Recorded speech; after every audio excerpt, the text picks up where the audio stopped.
ఇది వీసాలను కూడా అంటే గతంలో ఒబామా తీసుకొచ్చినటువంటి ఆర్డర్ అది. సో అది ఉంటుందా? సో అది కూడా చాలా మందికి డౌట్ ఉంది. ఏది H4EAD వీసా. ఎందుకంటే ట్రంప్ వచ్చిన తర్వాత ఒబామా తీసుకున్న నిర్ణయాలన్నీ కూడా ఆయన తీసేస్తున్న పరిస్థితి కనిపిస్తోంది కదా, ఎలా ఉంటుంది అది, ఏంటి పరిస్థితి? ట్రంప్ H4 తీసేస్తాను అని అయితే వోకల్ గా చెప్పలేదు. అంటే ఇది ఒబామా నిర్ణయం కాబట్టి, ఆయన ఆర్డర్ కదా. ఒకవేళ అది తీసేస్తే మాత్రం complete US software engineering economy అంతా కొలాప్స్ అయ్యే ఛాన్స్ ఉంది. H1 మంది ఎంతమంది ఉన్నారో ఇంజనీర్స్, అంతే మంది H4EAD ఇంజనీర్స్ ఉన్నారు. And they are in top executive level positions, top positions, contributing a lot to the economy. Top 10%లో ఈ H4EAD H1 వాళ్ళే ఎక్కువ ఉంటారు. సో ఖచ్చితంగా అది తీసేస్తే మాత్రం చాలా పెద్ద ప్రాబ్లం అవుతుంది. ఫార్చునేట్లీ తీసేస్తామని చెప్పి ఎక్కడ ఓపెన్గా చెప్పలేదు. Biggest problem to H4EAD is H1ది ఒకవేళ వెనక్కి వెళ్ళిపోవాల్సి వచ్చినా, వాళ్ళని పంపించేసినా కానీ H4 ఇమీడియట్గా కొలాప్స్ అవుతుంది.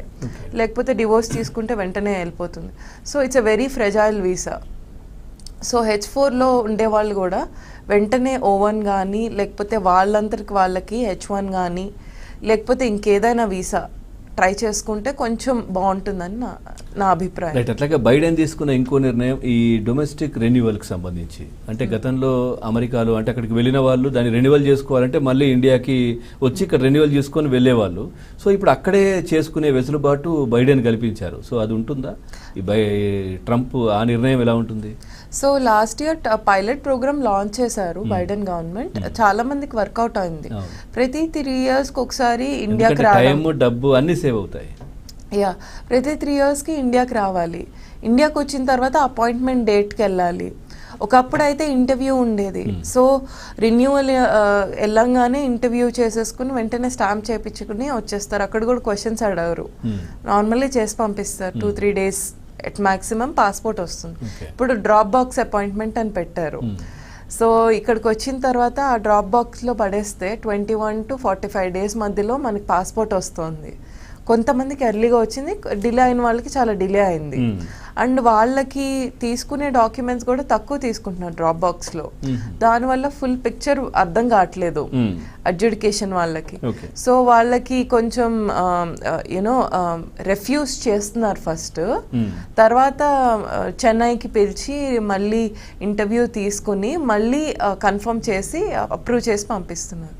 సో ఉన్న ప్రాసెస్ కన్నా చాలా డిలేడ్గా కష్టంగా తయారైపోయింది స్టాంప్ రెన్యువల్ చేయించుకోవడం. అండ్ డొమెస్టిక్ రెన్యువల్ ఏమో పైలట్ ప్రోగ్రామ్ కాబట్టి తక్కువ మోతాదులోనే కొంతమందిని అలౌ చేశారు.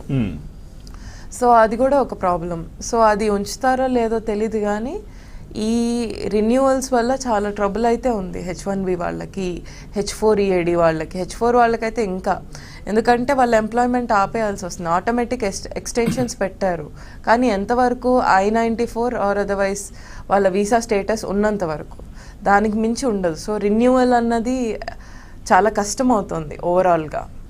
తర్వాత ఈ క్యాంపస్లో ఏదో వర్క్కి సంబంధించి కూడా చాలా మందికి దొరికే పరిస్థితి ఉండదు. ఎందుకంటే ఇప్పుడు బయట చేసుకోవడానికి లేదు, క్యాంపస్లో కూడా అంతమందికి వర్క్ అక్కడ దొరుకుతుందా అంటే కూడా లేదు.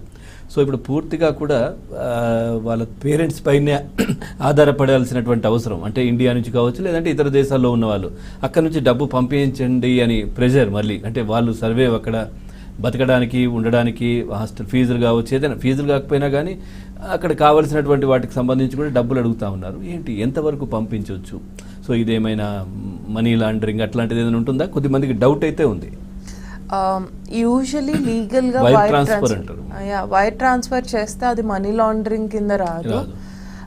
And also money laundering in which countries an important question. ఎంతవరకు పంపించవచ్చు స్టూడెంట్స్? అంటే వాళ్ళకి సంబంధించినటువంటి డీటెయిల్స్ అన్ని పెట్టుకొని పంపుతారు అనుకుంటా. ఎందుకు పంపిస్తున్నామని యూజువలీ యుఎస్ వెళ్ళేటప్పుడు స్పెసిఫిక్ $10,000 ఎంత ఉంటుంది, అంతకన్నా ఎక్కువ డాలర్స్లో క్యారీ చేయకూడదు. అండ్ డిక్లేర్ చేయాలి ఎంత క్యాష్ తీసుకెళ్తున్నాం అన్నది. And when it comes to wire transaction is legally valid in both the countries. So అది వైర్ ట్రాన్సాక్షన్ కాబట్టి ఏముండదు. ఎందుకు పంపిస్తున్నాం ఏంటి పూర్తిగా అక్కడ రాస్తారు. పెద్ద ప్రాబ్లం ఉండదు దాంట్లో. కాకపోతే కన్వర్షన్ రేట్ ఉంటుంది కాబట్టి డబ్బులు కట్ అవుతాయి పేరెంట్స్కి.